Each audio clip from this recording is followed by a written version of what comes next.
ওকে, আজ আমরা একটা প্রিভ্যালেন্ট ইস্যু নিয়ে একটু আলোচনা করতে চলেছি। একটু সময় লাগবে, কিন্তু এই জিনিসটা একটু সময় নেওয়ারই মতো। কতগুলো কোয়েশ্চেন আমি আপনাদের সামনে প্রেজেন্ট করব এবং অবভিয়াসলি সেগুলো আমি জবাব দেব। তো এতে জাস্ট আপনাদের কতগুলো ধারণা, যে কোয়েশ্চেনগুলো আমরা প্রতিনিয়ত ফেস করি মা এবং বাবাদের কাছ থেকে, সেগুলো সম্বন্ধেই আমরা জাস্ট ডিসকাস করব। তার আগে আমাদের জেনে নেওয়া দরকার ফার্স্ট স্ক্রিন টাইম কি। আমরা আগে আলোচনা করতে চলেছি ডিজিটাল টক্সিসিটি সম্বন্ধে। ডিজিটাল টক্সিসিটি এখনকার সময়ে বাচ্চাদের ক্ষেত্রে যে কোনো ধরনের ফিজিক্যাল রোগের থেকেও অনেকটা বড় প্রভাব ফেলছে। তো স্ক্রিন টাইম কি? স্ক্রিন টাইম হচ্ছে আমি আমার বাচ্চাকে কতক্ষণ একটা screen like TV, mobile, laptop, computer, যে কোনো স্ক্রিন আমি কতক্ষণ অ্যালাউ করছি সেটাকেই আমরা স্ক্রিন টাইম বলছি।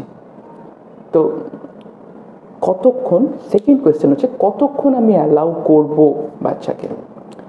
লেস দেন 2 ইয়ার্সের ক্ষেত্রে, অর্থাৎ 2 বছরের নিচের বাচ্চার ক্ষেত্রে no screen time should be allowed. অর্থাৎ বাচ্চা 2 বছরের নিচে হলে মোবাইল, টিভি বা ল্যাপটপ বা কম্পিউটার, এগুলো ইলেকট্রনিক ডিভাইসের কোনো এক্সপোজার না দেওয়াই ভালো। এক্সেপ্ট সাম ভিডিও কলিং, পরিবারের কেউ ভিডিও কল করলো, তার সাথে বাচ্চা ভিডিও কলে হাত নাড়লো, কথা বললো, যেটুকু ওটুকুই, নাথিং এলস।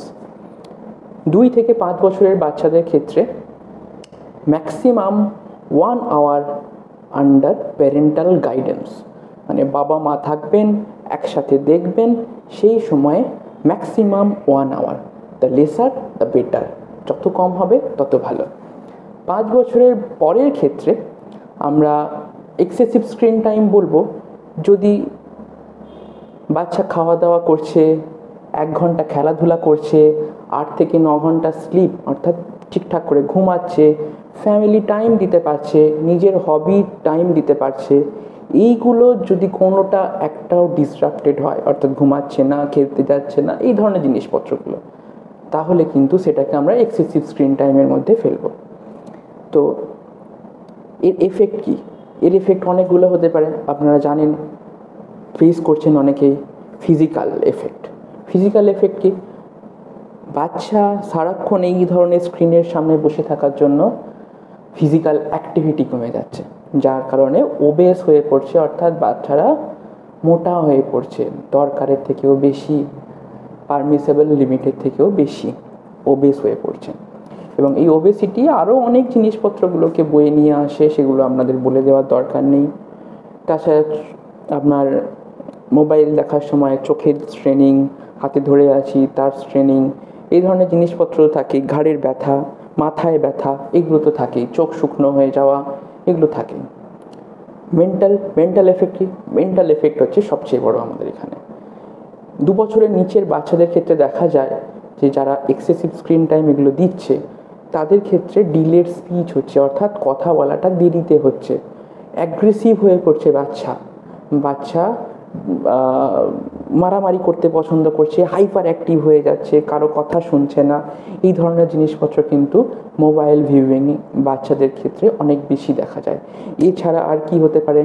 আর বাচ্চা, দুটো টার্ম আমরা এক্ষেত্রে বলি, একটা হচ্ছে ফোমো অ্যান্ড একটা হচ্ছে ফোবলো।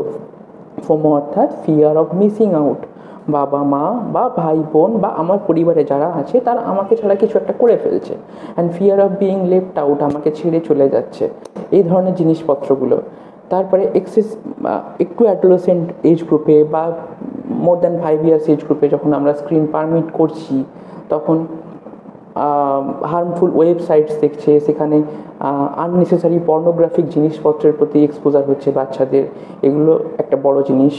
সেলফ হার্ম করতে শিখছে কিছু কিছু বাচ্চারা, অর্থাৎ নিজের ক্ষতি করতে শিখছে, এগুলো একটা বড় জিনিস। নেক্সট, তাহলে এই আর কি হতে পারে?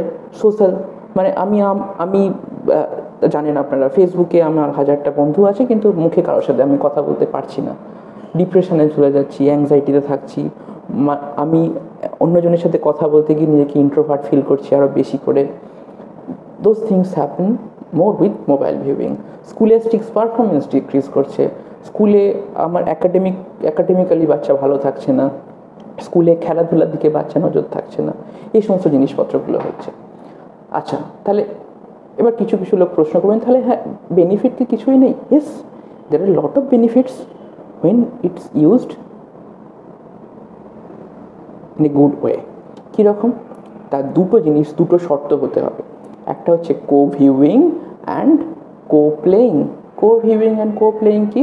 অর্থাৎ বাচ্চা যেটা দেখছে বাবা মাও সেটা দেখবেন, বাচ্চা যেটা খেলছে বাবা মাও সেটা খেলবেন, সেটার সময় কিন্তু বাবা মাকে বের করতে হবে। তাতে কি হবে? বাচ্চা আননেসেসারি যে জিনিসপত্রগুলোর এক্সপোজার পাচ্ছে, সেটা কোনটা ভালো আর কোনটা খারাপ সেটা বাবা মা তাকে চিনিয়ে দিতে পারবেন। আর কি? কমিউনিকেশনের ক্ষেত্রে দরকার, দূরের কোনো বন্ধু বান্ধব আত্মীয় আছে তাদের ক্ষেত্রে দরকার।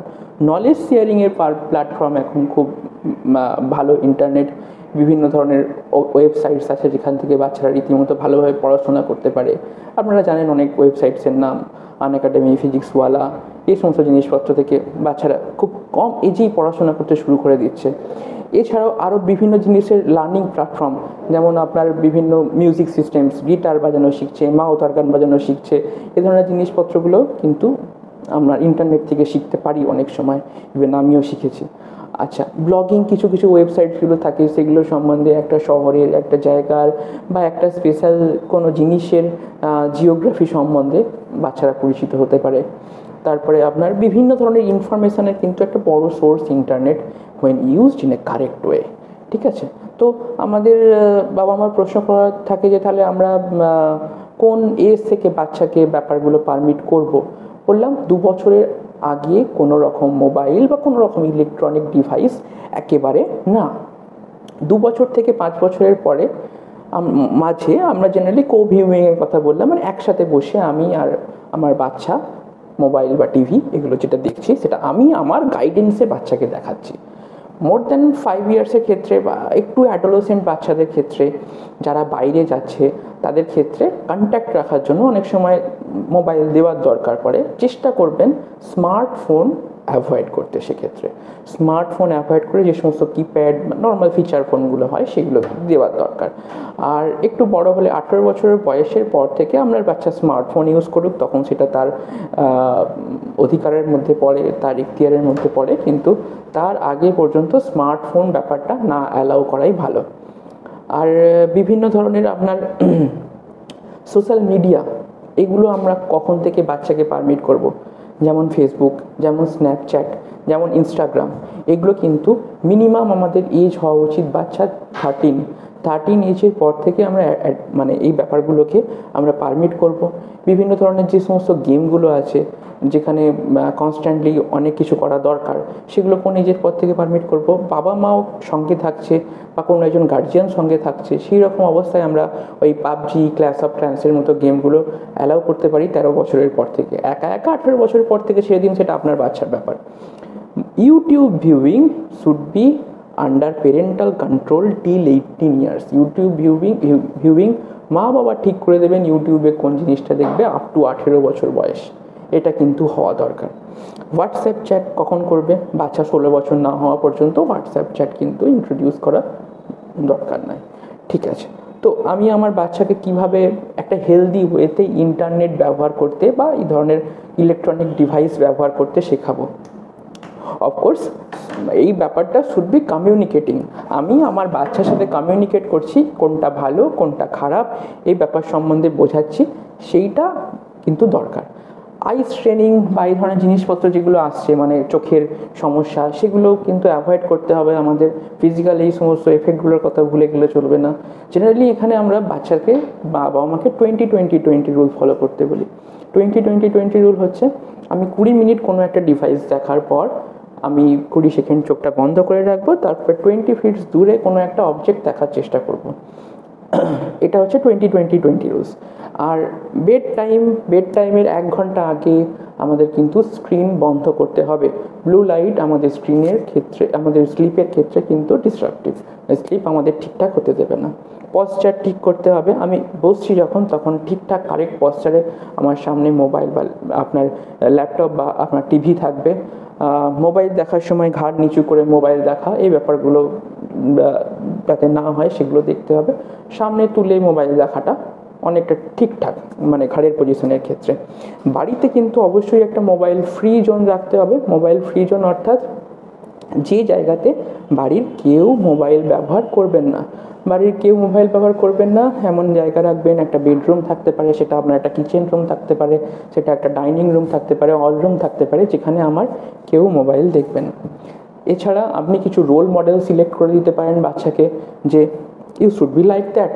আপনি ধরুন একটা তারক মেহতাকে উল্টা চশমা দেখছেন, সেখানে টাপু কিছু একটা ভালো জিনিস করেছে, দাদাজি তাকে প্রশংসা করছে, ইউ শুড টিচ লাইক, আপনাদের বলা দরকার যে হ্যাঁ এরকম করতে হয় তোমাকে, অপরের মানে পরোপকার করতে হয়। আরও যে সমস্ত ভার্চুগুলো আপনি আপনার বাচ্চার মধ্যে থাকা পছন্দ করবেন, সেগুলো কিন্তু ওই প্ল্যাটফর্মের মাধ্যমে আপনি শেখাতে পারেন। কিন্তু অবশ্যই আপনার বাচ্চাকে সময় দেওয়া দরকার। সেক্ষেত্রে আমরা কি করে বুঝবো যে আমার বাচ্চা অ্যাডিক্টেড হয়ে পড়েছে? দেখুন, এই যে সমস্ত নেশাগুলো, এগুলো মাদক দ্রব্যের মতোই। তো কি করে বুঝবো যে আমার বাচ্চা এই সমস্ত মানে মাদক দ্রব্য নয় কিন্তু তাও নেশাসক্ত হয়ে পড়েছে? বাচ্চা কম্পালসিভলি কোনো একটা মিডিয়া ইউজ করেই যাচ্ছে, কম্পালসিভলি। আপনি বারণ করছেন তাও শুনছে না, আপনি অন্য অপশান দিচ্ছেন তাও নিচ্ছে না। আপনি যখন তার থেকে কেড়ে নিচ্ছেন তখন ক্রেভ করছে, মানে আমার ওটাই চাই, আমার ওটাই দরকার, ওটা ছাড়া আমি আর কিছু শুনবো না, এই ধরনের জিনিসপত্র।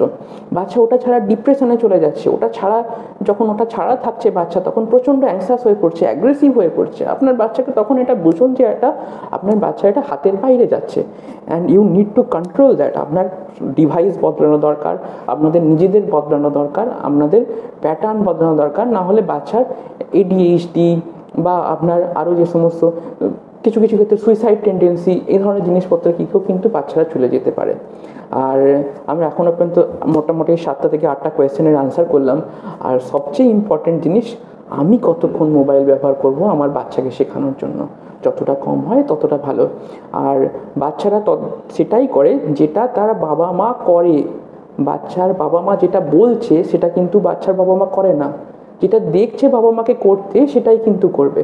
সুতরাং আপনারা স্ক্রিন টাইম কম করুন, আপনারা নিজেরা স্ক্রিন টাইম যতটা পারেন বাচ্চার সামনে অন্তত কম রাখুন, তাহলে দেখবেন বাচ্চাও সেটা ফলো করছে।